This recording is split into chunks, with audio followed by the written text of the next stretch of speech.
In this video, we're going to go over 3 change of direction drills for cutting harder.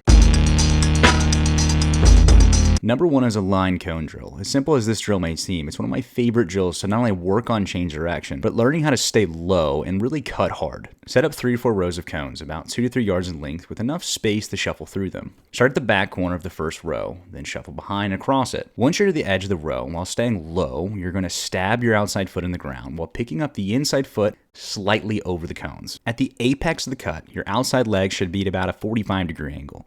The foot should be rigid and your leg nice and stiff to not only absorb the force you're taking in the corner, but to push or punch off it to change direction. The foot should be rigid and the leg should be nice and stiff to not only absorb the force you're taking in the corner, but to really punch or push off of it to change direction quickly. You want to work on shifting your center of gravity and leaning in the direction that you're going to cut or change direction into. Then continue to shuffle through each row, punching hard to transition. Once you've made it through all the rows, attack out into a 15 to 20 yard sprint. For younger athletes, this drill can really force them to get into better positions in order to change direction without actually really teaching them too much. The drill kind of works for itself over a period of time as long as they're giving good effort. For older athletes, the flow and transition of the drill when done at a high intensity will allow them to get into some strong angles and cuts, working on keeping a stiff outside leg all while absorbing force and pushing off. Before we go to the next one, I want to preface that each drill is geared towards working on changing direction faster, but in a different way. Changing direction in and of itself seems like a simple concept, but there are several details and nuances that take place in different scenarios. Change direction in a physics sense, or when scientifically broken down, is being able to slow down and absorb force in order to change the path in which you're moving. When it comes to sports, this happens in a variety of different ways or degrees. Sometimes you're cutting on 1 foot, sometimes you're cutting on 2 feet, sometimes you're cutting at different angles. And it's important to work on all scenarios, not just thinking about cutting as juking somebody. Number 2 is the zigzag drill. The best way to set up this drill is to use cones to create boxes. Typically 3 to 5 boxes works well. Depending on the space you have or the desired distance, the boxes can vary. The bigger you go, the more speed you can carry into the corners, making the turns a little bit harder. But in a general sense, the boxes should be between 5 by 5 yards or up to 10 by 10 yards. The reason it's set up this way is because later on you can just easily switch to do the other side, so you do both sides in the drill. Starting in the back of one of the boxes, you will simply sprint diagonally to the second cone,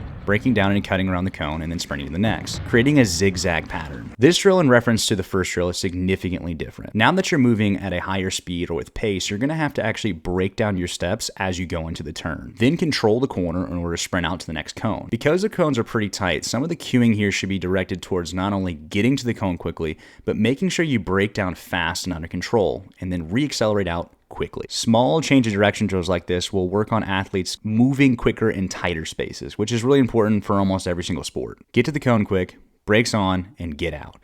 Don't get stuck in the corner and aggressively attack to the next cone. One of the things I like to tell my athletes about change direction drills, especially this one, is if you want to change direction quickly, you need to carry as much speed as you can into the corner or into the cut, but you need to be able to slow down fast. Yes, slow down fast. Then take all of the energy that you absorbed as you're slowing down appropriately to re-accelerate out quickly. Number 3 will very much seem like suicides or shuttle drills, but that's not what we're going for here. Think of it more as a bigger 5-10-5 or a pro agility drill that they use in the NFL combine. I call this one the 2-line drill, or you can create 2 lines using cones, but you're going to need 2 lines to set up the drill. From the starting point, the first line should be about 15 yards out. The second line should be 10 yards. So you're going to sprint to the first line, again 15 yards out. Touching the line with your hand, and then turn, sprint back to the second line, touch, and sprint out another 15 yards. Broken down, it's 15 yards first, touch, sprint back 5 yards or so, touch, and then sprint out 15 yards. The hidden detail in this drill that's oftentimes missed, that's incredibly important, is the way that you're going to have to cut in order to get low enough to actually touch the ground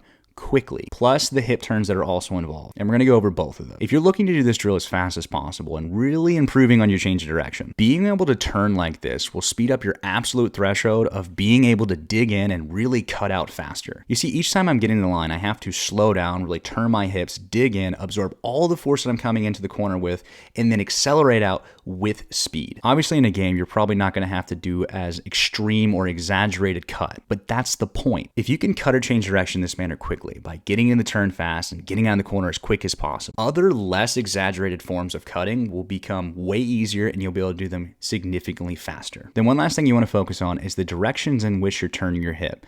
Most athletes feel comfortable with turning their hip one direction, but not the other direction. You'll notice in this drill, I'm always touching with my outside hand and facing the same direction. This forces me to turn my hips both ways. In this clip, the first touch I touch with my right hand and then with my left on the second line. This leads to opposite side hip turns. Also, if you're touching with your outside hand and turning like this, it's going to allow you to get lower and really dig in the corner with appropriate angles and then get out quicker. Not the inside hand, use your outside hand and turn those hips hard. And we also want to be able to turn our hips in both directions, not just one. Change direction drills don't have to be complicated or an obstacle course. All these drills really require some cones. If you want to get faster at change direction better, these drills without a doubt will help out.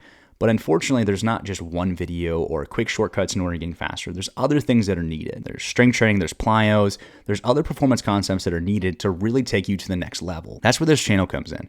If you're new here or haven't yet subscribed, subscribe to the channel, like the video, and leave a comment if you have some questions or other stuff that you want to see when it comes to performance training. It really means a lot to me and helps out with the channel. I hope these videos are helping you out with your performance training. Go check out some of the other videos if you want to, and I'll catch you guys in the next one.